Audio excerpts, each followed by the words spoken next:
성도 여러분, 저는 이 설교 계획을 미리 세우고요, 차근차근 설교하는 스타일입니다. 이 전문용어로 이 TJ라고 하는 성향인데요. 연간 설교 계획을 세우고요, 작년 10월에 세웠던 그 계획을 올해도 차근차근 설교해 왔습니다. 특별한 사정이 아니라면 설교 계획을 바꾸는 경우는 거의 없었습니다. 그런데 올해 12월에는요, 정말 설교가 정말 어렵구나라고 하는 생각들이 많이 들었습니다. 계획한 설교를 하는 게 쉽지 않았고요, 매주 어떤 설교를 해야 될지 고민하게 되는 사건들이 너무나 많았습니다. 오늘 송구영신 예배 설교도 그랬는데요, 지난주 주일에 저는 이미 이제 이 송구영신 예배 때 할 설교 본문과 개요, 또 어떤 내용을 전할지에 대한 내용들을 다 정리해가지고 이제 교육자들에게 보냈습니다. 그때는요, 이사야 43장에 있는 말씀을 전하려고 했습니다. 내가 새 일을 행하리라 라고 하는 제목으로 설교를 준비했었죠. 정말 하나님께서 우리 가운데 주신 것들을 생각하면서 또 주실 것들을 기대하면서 기쁨으로 나아가자라고 하는 내용으로 말씀을 준비했습니다. 본문도 준비했고 제목도 준비했고 개요도 정했고 함께 부를 찬양도 정했죠. 12월 한 달 동안 너무너무 많은 일들이 있었기 때문에 마지막은 조금 밝게 또 희망차게 한 해를 시작하자라고 하는 생각이었습니다. 그런데 저는요, 오늘 다른 본문으로 설교를 준비했고 하려고 합니다. 왜냐하면 지난 주일에 있었던 무안공항 비행기 참사 사건에 대해서 보고 또 들으면서 들었던 생각 때문입니다.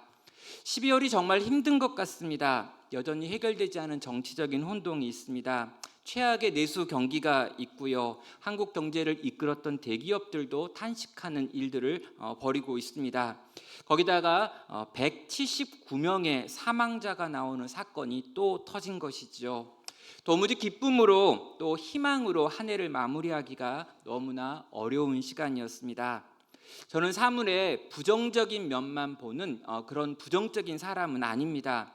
최대한 긍정적으로 상황을 해석하려고 노력을 하고요, 어떻게든 살아날 길이 있을 거야, 잘 될 수 있어 라고 하는 생각을 합니다. 그런데 요 며칠 저도 모르는 사이에 대단히 한숨을 많이 내쉬었던 것 같습니다.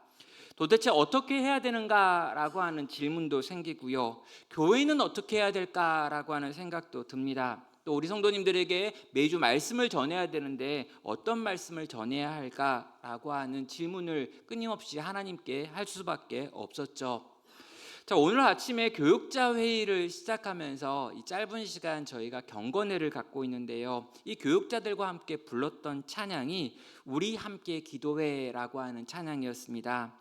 우리 함께 기도회 주 앞에 나와 무릎 꿇고 긍휼 베푸시는 주 하늘을 향해 두 손 들고 하늘 문이 열리고 은혜의 빗줄기 이 땅 가득 내리도록 마침내 주 오셔서 의의 빗줄기 우리 위에 부으시도록 교육자들과 함께 이 땅을 불쌍히 여겨달라라고 기도했습니다. 제발 하늘 문이 열리고 은혜의 비가 온 땅에 내리게 해달라고 기도했습니다. 이 땅을 위해, 이 아픈 나라를 위해, 이 고통당하는 땅에 슬퍼하는 이들과 유족들을 위해 하나님 제발 은혜를 베풀어 달라라고 함께 기도하는 시간을 가졌습니다. 그리고 이 찬양의 가사가 나왔던 성경 구절이 어딘지 살폈는데요, 오늘 호세아 10장 12절에 있는 말씀이었습니다. 호세아 10장 12절입니다. 너희가 자기를 위하여 공의를 심고 인애를 거두라. 너희 묵은 땅을 기경하라. 지금이 곧 여호와를 찾을 때니 마침내 여호와께서 오사 공의를 비처럼 너희에게 내리시리라. 한 해를 마무리하면서 또 새해를 시작하면서 오늘 우리 교회를 향해 하나님께서 주신 말씀 같았습니다. 자, 오늘 이 12절에는요, 이스라엘 백성이 살 길이 어디에 있는지, 어떻게 하나님이 이 땅을 회복시킬 것인지에 대한 말씀이 나와 있습니다. 그리고 이 구절을 이해하려면 호세아서 전체, 그리고 특별히 호세아가 살았던 북이스라엘의 지금 상황이 어떠한지를 봐야 하지요. 자, 호세아 시대 북이스라엘은요, 지금 이스라엘이라고 하는 나라가 만들어진 다음에 가장 부유했던 시대였고요, 가장 군사적으로 강했던 시기이며 가장 많은 영토를 차지하고 있던 시대였습니다. 주변에 있는 강대국이 약해져 있는 틈을 타서 솔로몬 시대에 점령하고 있었던 땅들을 회복해버린 시기였고요, 경제적으로 이전에 한 번도 경험한 적 없는 풍요를 경험했던 시대였습니다. 그리고 그런 풍요의 시대를 살고 있었던 북이스라엘을 향해서 호세아라고 하는 선지자가 등장해가지고 너희 이러다 다 죽는다라고 하는 말씀을 전하고 있죠. 자, 여러분, 그리고요, 이 말씀은 그대로 성취가 되어가지고 20년이 지난 다음에 이 호세아 시기가 지나고 20년 후에 북이스라엘은 완전히 역사 속에서 사라져버리게 됩니다. 왜 그렇습니까? 하나님이 그들을 치셨기 때문인 거죠. 10절은 말합니다. 내가 원하는 때에 그들을 징계하리니 그들이 두 가지 죄에 걸린 때에 만민이 모여서 그들을 치리라 라고 말합니다. 하나님이 정하신 시간까지 이스라엘 백성이 회개할 수 있는 기회의 시간이 주어지고요, 그런 다음에 그들이 그때까지 회개하지 않으면 하나님이 만민을 들여다 그들을 치시겠다라고 말씀하셨습니다. 결국 하나님이 아수르를 크게 들어 일으키셔가지고 북이스라엘을 멸망시키는 것으로 20년 후에 이 이야기가 완성이 되지요. 자, 여러분, 이스라엘 백성들이 도대체 어떤 죄를 지었기 때문인가 라고 물어보면요, 두 가지 죄 때문이다 라고 방금 말하고 있습니다. 그리고 호세아 앞부분을 보면요, 이 두 가지 죄가 하나는 우상 숭배였고 다른 하나는 사회적 부정이었다라고 밝히고 있습니다. 그들은 신앙에 있어서 여호와 하나님만 섬기던 신앙에서 벗어났습니다. 베델과 단에다가 금으로 만든 송아지를 세웠고요, 그 송아지 앞에서 우상 숭배하는 이들이 먼저 일어났습니다. 그리고 그 우상 숭배는요, 그 종교적인 죄를 넘어가지고 사회 전체의 부정이라고 하는 것으로 열매를 맺었지요. 가난한 자들을 억압했습니다. 재판에서 공의가 왜곡되었습니다. 탐욕에 가득 찬 지도자들이 등장하기 시작했습니다. 하나님께서 세우신 나라 이스라엘이 종교적으로도 사회적으로도 죄가 넘치는 나라가 되어버린 것입니다. 사랑하는 여러분, 선지자는요, 이 백성들을 바라보면서 빨리 이 우상 숭배로부터 벗어나라 라고 말했고요, 이 사회적 불의를 고치라 라고 선포했습니다. 여러 선지자들이 와가지고 여러 번 여러 방식으로 이렇게 말씀했음에도 불구하고 북이스라엘은 회개하지 않았죠. 왜요? 그들은 풍요했기 때문입니다. 당시 북이스라엘은 경제적으로 또 군사적으로 강력했고 풍요했습니다. 잃어버렸던 영토까지 회복하고 있는 상황이었습니다. 가장 행복했다라고 말하는 바로 그 시간이었던 거죠. 그들은 그 안정 속에서 점점 신앙을 버려버렸습니다. 먹고 살만하니까, 정치적으로 안정되니까 더 이상 기도하지 않게 된 것입니다. 하나님을 의지할 필요가 없어져 버렸습니다. 군대가 나를 지켜준다라고 생각했고요, 돈이 나를 지켜준다라고 생각했고요, 우리가 가지고 있는 좋은 정치 체제가 우리를 보호해주고 우리 가정을 지켜줄 것이다 라고 생각했습니다. 잠깐 그들에게 주어졌던 평화와 풍요 속에서 그들은 가장 중요한 하나님을 의지하며 그분의 뜻을 따라야 한다라고 하는 신앙을 잃어버렸고요, 그 신앙에서 나오던 순종이라고 하는 삶의 태도도 잃어버렸습니다. 하나님이 무엇을 가장 기뻐하시는지에 대한 감각을 잃어버렸습니다. 그리고 북이스라엘이 망하게 된 가장 큰 이유로 바로 그 하나님을 잃어버렸기 때문이다라고 말하고 있는 것이죠. 사랑하는 성도 여러분, 저는요, 어쩌면 이 북이스라엘이 가지고 있는 이 상황이 오늘날 이 시대 우리들 또 우리나라 또 이 땅의 교회의 모습과 너무나 비슷하다라는 생각을 했습니다. 정말 좋았던 시기가 있었습니다. 경제적으로 정치적으로 안정됐던 시간이 있었습니다. 성도들이 점점 더 많아지고요, 교회가 이곳저곳에 세워졌던 시대가 있었습니다. 풍요한 적 없던 나라가 풍요해졌던 시대가 있었습니다. 힘이 없는 나라였는데 힘을 경험했습니다. 교회도 세상이 교회를 알아주고 교회가 한 일이라면 적극적으로 밀어주던 그런 시대가 있었습니다. 우리는 그런 시간들을 경험했었지요. 그런데 잘 풀리는 세상을 경험하면서 우리는 이 복을 우리가 어떻게 받았고 왜 받았는지를 잊어버린 것입니다. 우리가 받은 모든 복이 하나님께서 우리에게 주신 선물이었다라고 하는 걸 잊어버린 것이죠. 그리고 점점 우리가 경험하고 있는 이 풍요 자체를 의지하게 된 겁니다. 하나님께 대한 감사를 잊어버렸습니다. 하나님의 말씀에 순종하는 삶의 방식도 잃어버렸습니다. 하나님이 우리에게 요구하시는 공의로운 삶을 살려고 하지도 않았고요. 하나님이 우리에게 요구하시는 정의로 이 땅을 덮어야 한다라고 하는 명령에 순종하지도 않았습니다. 우리가 듣기에 귀찮고 우리가 보기에 우리의 본성과 다른 하나님의 명령들 하나하나를 우리 삶 속에서 제거해버리기 시작했습니다. 하나님은 분명 우리에게 원수를 사랑하라 하셨는데 원수를 사랑하는 것은 너무 힘들고 내 본성과 어긋나는 것이니 난 더 이상 원수를 사랑하지 않겠다라고 말하며 내 입맛에 맞는 것에는 순종하고 내 입맛과 다른 것들에 대하여는 더 이상 없는 것처럼 대하기 시작했습니다. 그리고 지금 이 모양이 되었습니다. 세상의 돈과 세상의 힘을 의지하며 하나님을 의지하지 않았던 신앙의 결과 이 땅과 이 땅의 교회가 지금 이런 고통 가운데 있는 것입니다. 오늘 본문을 보면은요, 호세아가 이스라엘 백성들이 회개하지 않았던 이유가 무엇인지 조금 더 깊이 들어가서 밝히고 있는 부분이 나옵니다. 11절입니다. 에브라임은 마치 길들인 암소 같아서 곡식 밟기를 좋아하나 내가 그의 아름다운 목에 멍에를 메우고 에브라임 위에 사람을 태우리니 유다가 밭을 갈고 야곱이 흙덩이를 깨뜨리리라 라고 말합니다. 여기 나오는 에브라임이라고 하는 표현은 북이스라엘을 지칭하는 표현입니다. 지금 이 북이스라엘을 암소에 비유해가지고 무언가를 말하고 있는 거죠. 이 북이스라엘 사람들은요, 자기들은 잘 길들여진 암소와 같다라고 주장을 합니다. 그래서 그 암소들인 우리를 가지고 곡식을 밟게 할 수 있다라고 말하고 있지요. 이게 무슨 뜻일까요? 그럼 당시 농경 문화를 이해하셔야 되는데요. 이스라엘 사람들이 추수할 때 이 추수한 벼나 보리와 같은 것들의 나다를 떨구는 탈곡에 소를 사용했습니다. 그리고 이 탈곡에 사용하는 소의 특징이 뭐였냐면 최고로 훈련이 잘 되어 있는 소여야 했다는 것이죠. 왜 그렇습니까?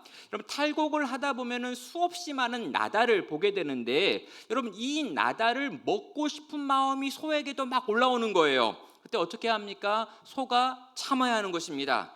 이 먹고 싶은 것이 넘치도록 있는 이 탈곡장에서 그 앞에 있는 나다를 먹지 않을 정도로 잘 훈련된 소라야 이게 바로 여기서 이 탈곡의 일을 맡길 수 있다라는 거죠. 자, 이스라엘 백성들은요, 우리가 그런 암소다라고 주장을 했습니다. 우리가 최고로 훈련이 잘 되어 있습니다. 우리는 어떠한 유혹에도 넘어가지 않습니다. 우리 같은 사람들이 탈곡할 수 있는 소가 될 수 있습니다 라고 주장을 하더라는 거죠. 우리는 너무너무 훈련 잘 되어 있는 사람들이다. 절대로 유혹에 넘어가지 않는다. 이렇게 훈련된 사람들, 이렇게 훈련된 민족이 어디 있느냐라고 하는 게 이 북이스라엘 사람들이 가지고 있었던 생각이었습니다. 하나님께서는 그들의 그러한 말을 비웃으시며 이렇게 말씀하시죠. 내가 그 아름다운 목에 멍에를 메우고 에브라임 위에 사람을 태우리니 유다가 밭을 갈고 야곱이 흙덩이를 깨리다라고 말합니다. 너네는 그런 수준이 아니다라고 말하는 거죠. 그런 다음에 너희에게는 멍에가 필요하다. 그리고 너희 등에 사람이 타야 한다. 그리고 너네는 타작마당에 가가지고 타작하는 일을 하는 것이 아니라 밭을 갈아야 된다라고 말하며 흙과 돌을 깨는 것이 너네가 해야 될 일이지. 너네 수준, 너네 역량으로는 도무지 이 탈곡한 알곡을 먹지 않고 견딜 수가 없는 자들이다라고 말씀하시는 것입니다. 성도 여러분, 북이스라엘은요, 자기들이 훌륭한 믿음을 가지고 있고 다른 이방 나라 사람들에게 모범을 보인다라고 하는 민족이라고 생각을 했습니다. 꽤 좋은 신앙을 가지고 있고 꽤 높은 수준의 도덕성을 가지고 있다라고 스스로 생각했던 거죠. 하나님께서 나에게 복을 주시는 것은 당연하다. 하나님께서 나에게 편하고 좋은 것을 맡기시는 게 당연하고 마땅하다. 그런데 그렇게 생각했던 그들을 보시면서 하나님이 하시는 말이 뭐냐면 아니다라는 것이었습니다. 여러분, 저는요 오늘날 이 시대 우리 교회가요 어쩌면 이 북이스라엘과 비슷한 착각을 하고 있는 건 아닐까라는 생각을 합니다. 내가 꽤나 좋은 믿음을 가지고 있다라고 하는 착각입니다. 나라고 하는 사람은 하나님께서 들어 사용하시기에 딱 맞게 잘 준비되어 있는 사람 아닌가라고 하는 착각을 하더라는 거죠. 사랑하는 여러분, 지금 우리의 영적인 수준은 어떠합니까?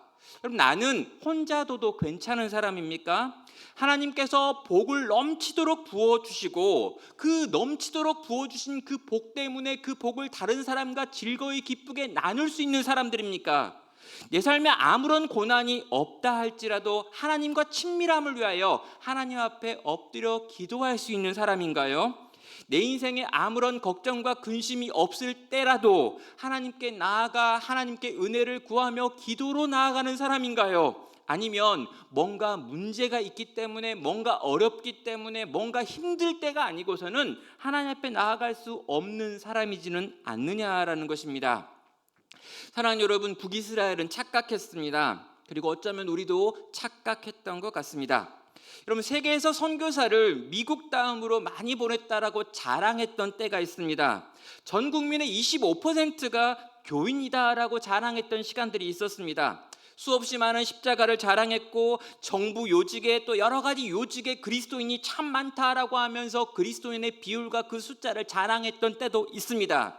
그런데 여러분, 우리가 이럴 만한 자격이 있기 때문에 그럴 만한 자격이 있어서 이런 것들을 누리고 있구나라고 착각했다라는 것입니다. 사랑하는 여러분, 하나님께서 왜 그러셨는지 모르지만 은혜를 베푸신 것입니다. 하나님께서 이러저런 방식으로 우리의 먹고 사는 문제를 해결하시고 이러저런 방식으로 이 땅에 교회를 세우시고 교회를 넓히시고 키우시는 일들을 행하셨던 거예요. 우리가 뭔가 대단한 사람들이어서가 아니라 하나님께서 뭔가 계획과 뜻을 가지고 그러한 일들을 우리 가운데 행하셨습니다. 그런데 그 일들과 그 복을 경험하면서 우리는 우리가 뭔가 그럴 만한 자격이 있어서 이런 일들이 일어난 것이다 라고 착각했었다라는 것이죠.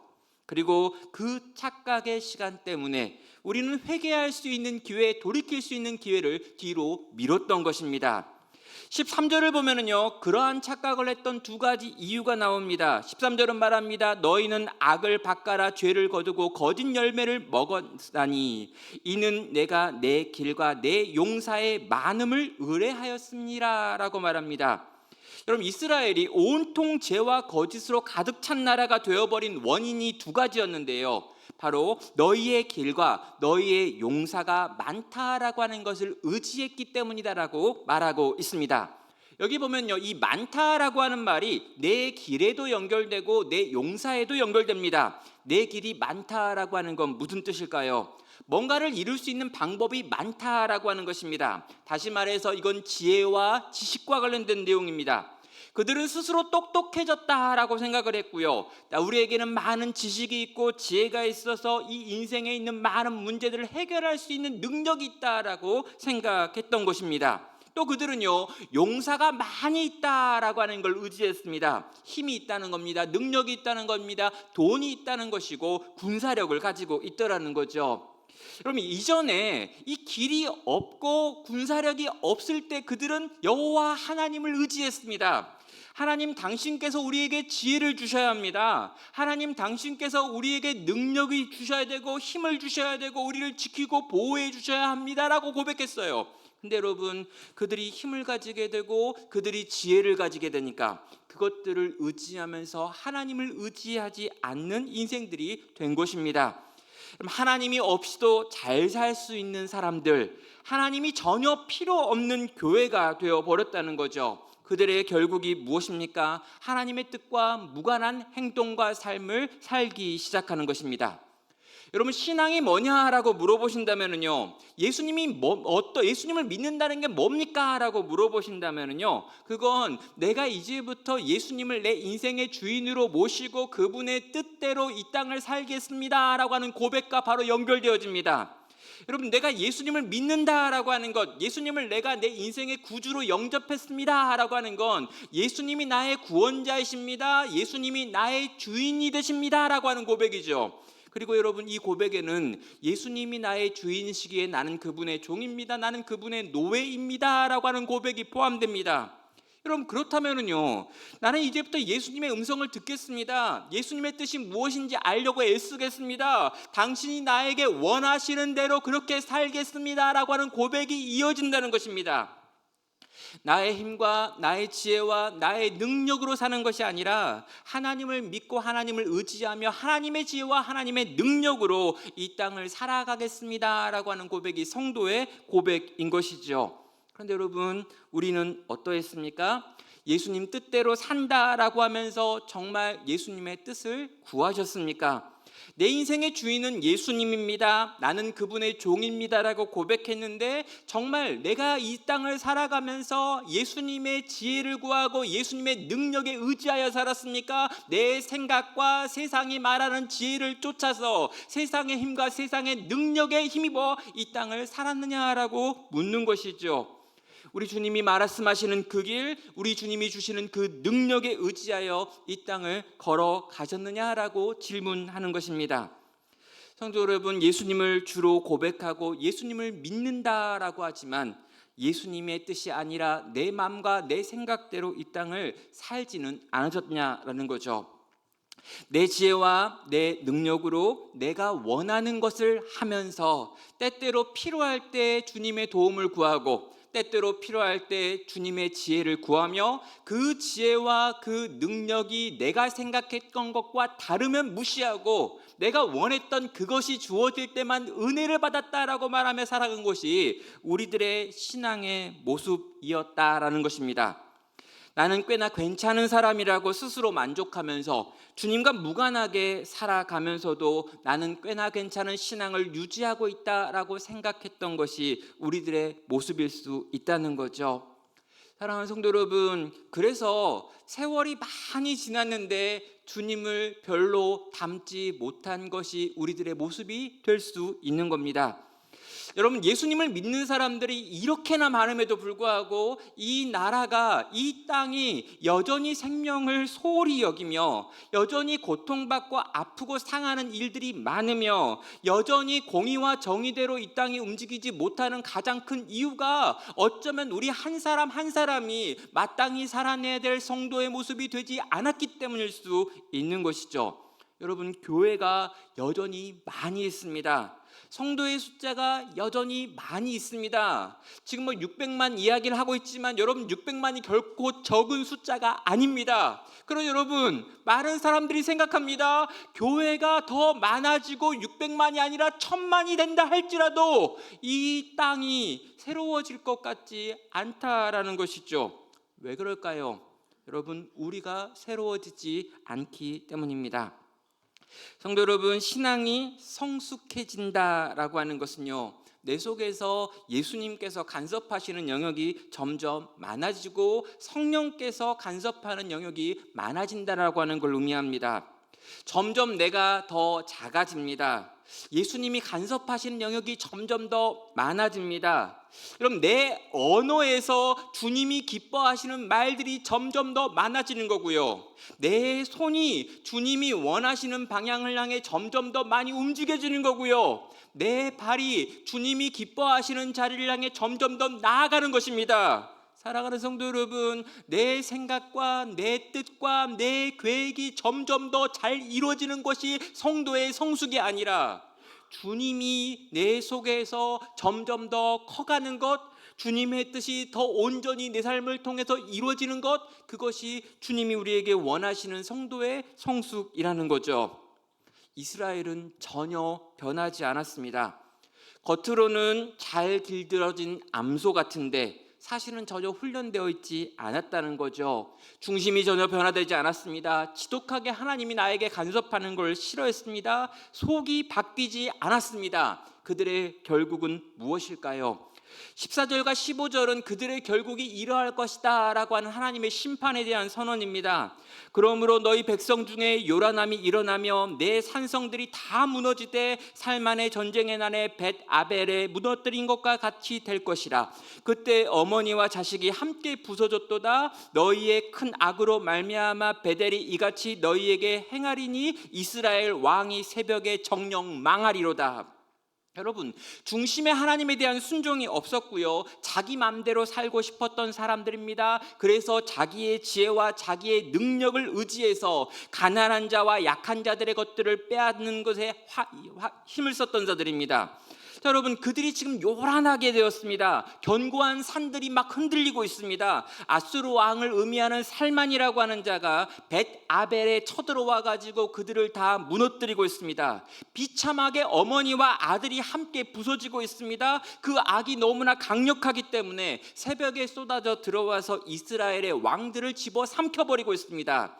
사랑하는 여러분, 하나님께서 북이스라엘을 완전히 멸망시키는 장면을 이렇게 보여주는 거죠. 성도 여러분, 저는요, 어쩌면 지금이 성경이 말하고 있는 이때와 너무나 유사한 것 같습니다. 조국 대한민국이 또 조국 교회가 이러한 일들이 수없이 많이 일어나고 있는 중심에 있다는 거죠. 인간이 왕이 되어서 하나님을 업신여기는 일이 매주 일어나고 있습니다. 교회 안에서도 그런 일들이 일어나고 있습니다. 신앙이 있다라고 하는 이들이 더 열심을 내어 자기의 부유함을 위하여 약한 자의 마지막 소망까지 빼앗아 버리는 일들이 일어난다는 것입니다. 가정 안에서, 교회 안에서뿐만 아니라 사회 전반에까지 이런 일들이 퍼지고 있습니다. 여기저기서 울부짖는 자의 고통하는 소리가 울려 퍼지고 있습니다. 이 정도면 하나님께서 말씀하시는 징계의 시간, 심판의 시간이 다 된 거 아니냐라고 생각되어지는, 어머니와 자식이 함께 부서지고 있는 시대에 깨지고 부서지고 아프고 새벽에 찾아온 갑작스러운 멸망으로 말미암아 사람들이 탄식하고 울게 되어지는 시대가 어쩌면 오늘 지금 이 땅의 모습이 아닐까라는 생각을 하는 거죠. 이전에 경험해 본 적 없는 어려움으로 인하여 대한민국 전체가 고통 가운데 있습니다. 어떻게 이런 일들이 연달아 일어나는지 도무지 정신을 차릴 수가 없는 시기입니다. 정치도 그렇고 경제도 그렇고 여러 가지 재난과 같은 참사의 소식들을 듣게 됩니다. 그리고 교회도 어찌할 바를 모르겠습니다. 그럼 젊은 세대가요, 아무런 대안도 없는 이 시대 교회에게 실망해가지고 교회를 떠나고 있습니다. 교회 안에는 새로운 시대를 만들어낼 만한 소망이 없다라고 그들은 판단하고 있습니다. 사랑하는 성도 여러분, 하나님의 심판의 시간, 하나님의 징계의 시간이 이미 오늘 이 땅의 교회와 이 대한민국 가운데 임하여 있는 것 같습니다. 그렇다면 여러분, 우리는 어떻게 한 해를 마무리하고 어떻게 새로운 해를 시작해야 되는 걸까요? 우리의 죄로 말미암아 이 땅이 하나님의 진노 가운데 놓여 있다면 지금 우리가 할 수 있는 일, 또 해야 되는 일은 과연 무엇일까요? 12절은 말합니다. 너희가 자기를 위하여 공의를 심고 인애를 거두라. 너희 묵은 땅을 기경하라. 지금이 곧 여호와를 찾을 때니 마침내 여호와께서 오사 공의를 비처럼 너희에게 내리시리라. 여러분, 여기에 소망이 있습니다. 지금이 곧 여호와를 찾을 때니라고 말하고 있습니다. 지금이라도 늦지 않았다는 것입니다. 하나님의 진노가 임했구나. 정말 하나님께서 멸망케 하는 자를 보내셨구나. 하나님께서 이 땅을 손을 들어 치고 계시고 이 땅의 교회를 지금 치시는구나 라고 생각되어지는 지금도 아직 늦지 않았다는 것입니다. 지금이 여호와를 찾을 만한 때다라고 말하며 지금이라도 정신을 차리고 깨어서 돌이키기만 하면 살아날 길이 있다라고 하나님께서는 말씀하신다는 거죠. 뭐라고 말합니까? 여호와를 찾으러 나오라고 하는 것입니다. 어떻게 해요? 자기를 위하여 공의를 심고 인애를 거두라라고 도전하시지요.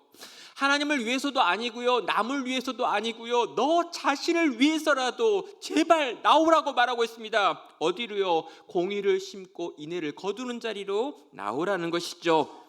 여러분, 공의를 심으라라고 하는 말은 무슨 말이고 인애를 거두라라고 하는 말은 어떤 말입니까? 여러분, 공의라고 하는 것은요, 하나님과의 바른 관계를 회복하라라고 하는 것이 1차적인 뜻입니다. 하나님이 왕이시고 네가 종이라고 하는 걸 깨달으라라고 하는 것입니다. 하나님이 주신 법을 기억하며 하나님께서 너에게 주신 명령을 지켜 행하는 삶을 살아라라고 지금 도전하고 있는 것이죠. 사랑하는 성도 여러분, 공의를 심으라라고 도전하십니다.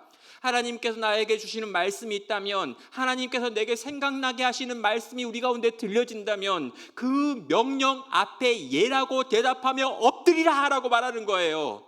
멋있는 종교적인 용어들을 사용하여서 이 것들을 있게 건드리고 뭔가 신비하고 놀라운 어떤 것들을 체험하라고 말하는 것이 아니라, 하나님이 너에게 주시는 그 하나님의 명령 앞에서 예라고 말하고 엎드리라고 하나님은 지금 도전하고 계십니다. 하나님과의 바른 관계를 회복하라는 거죠. 하나님의 명령을 듣고 그 명령에 순종하라는 것입니다. 그럼 어떻게 됩니까? 하나님의 명령에 순종하는 사람이 세상 속에서 어떻게 살아갈까요? 그는 하나님의 공의대로 세상을 정의롭게 살기 시작할 것입니다. 사회적인 정의가 일어날 것입니다. 가난한 자와 억압받는 것을 돕는 것으로 그들의 삶이 드러나고 나타난다는 거죠. 지금이라도 늦지 않았으니 제발 너는 공의의 삶을 시작하라고 이 땅의 교회를 향해, 성도를 향하여 하나님께서 도전하는 겁니다. 여러분, 인애를 거두라라고 명령하고 있습니다. 인애라고 하는 건 헤세드라고 하는 단어인데요, 하나님께서 인간을 사랑하시는 이 엄청난 사랑을 지금 말하고요, 그 사랑을 회복하라라고 도전하는 것입니다.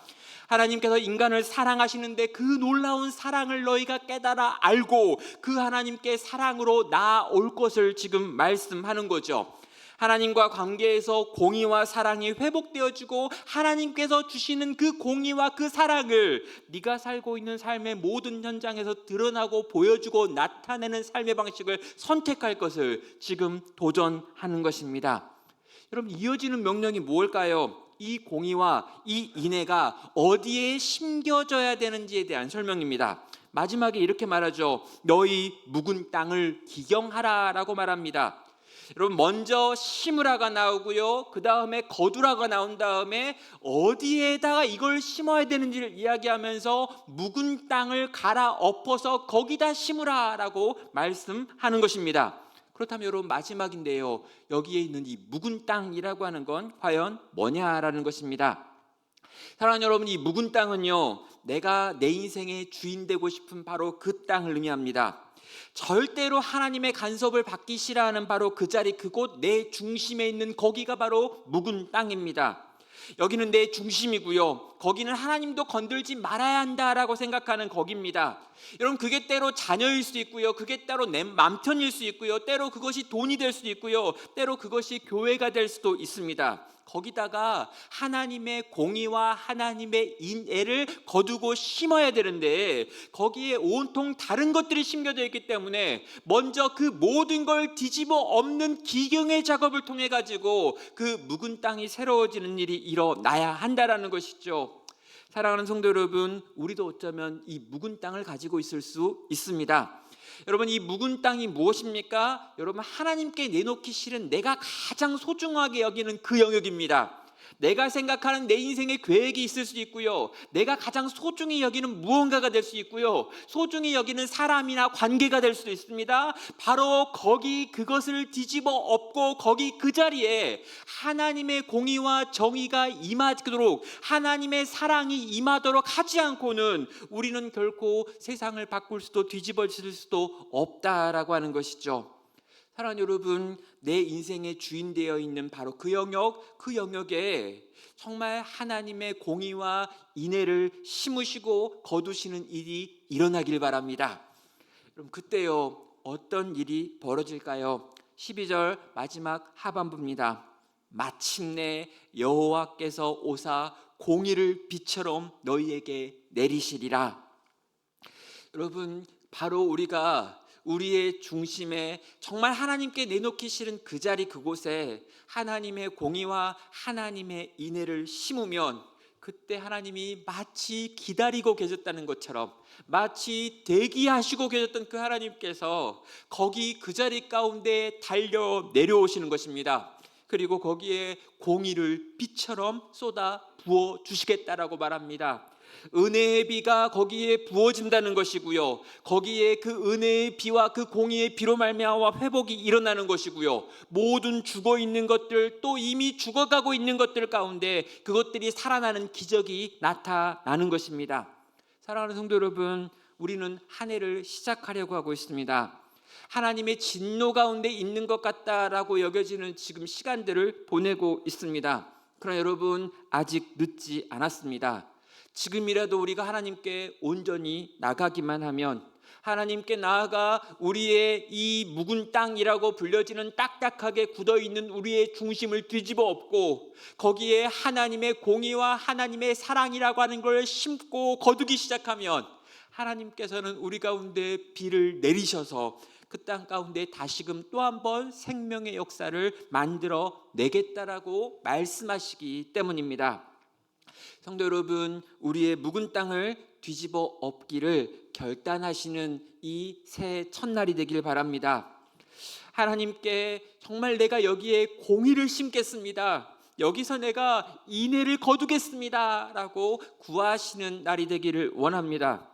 제발 내 맘대로 살았던 시간들을 용서해달라고, 내가 이 풍요에 취해 있던 것들을 용서해달라고, 주님 정말 내가 지금까지 붙잡고 있는, 내가 가지고 있는 지혜와 내가 가지고 있는 힘에 의지하여 살아갔던 삶의 방식을 고치겠노라고, 하나님 제발 내가 이 땅에서 돌이켜서 내가 주께 엎드려 은혜를 구함으로 하나님 당신께서 만드시는 은혜의 비의 역사를 다시 경험하는 내가 되기를, 또 가정이 되기를, 교회가 되기를, 이 땅과 이 민족이 되기를 원한다고 구하시는 그런 밤이 되기를, 그런 한 해의 마지막과 시작이 되기를 주님의 이름으로 축원합니다. 함께 같이 찬양으로 주 앞에 나아가겠습니다. 우리 함께 기도해.